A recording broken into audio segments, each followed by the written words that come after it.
বন্ধুরা, Rio money plant গাছটা ছিঁড়ে দিয়েছে কখন। এই দেখো এখানে লুকিয়ে রয়েছে, কিছুতেই বেরোচ্ছে না। দেখেছো রিও, এটা তুই কি করেছিস? কেন মানি প্ল্যান্ট গাছটা ছিঁড়েছিস? কী রে রিও, আজকে চল তোকে মারবো।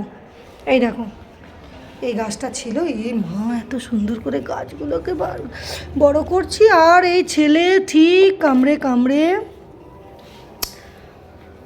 মানি প্ল্যান্ট গাছটা কেন তুই ছিঁড়েছিস বল?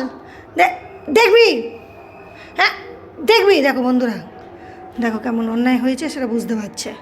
অন্যায় করেছে, মাথা নামিয়ে রেখে দিয়েছে। তুই এই গাছটাকে কেন ছিঁড়েছিস?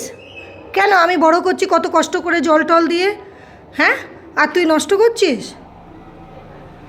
গাছ বড় করতে কষ্ট হয় না? দেখেছো বন্ধুরা, কেমন চুপ করে যা বলবো চুপ করে শুনে যাচ্ছে। আমি আজকে রেগে গেছি কিন্তু খুব, তুই আমার কাছে আসবি না। রাখছি, এবার পরে আবার তোমাদের কাছে আসবো।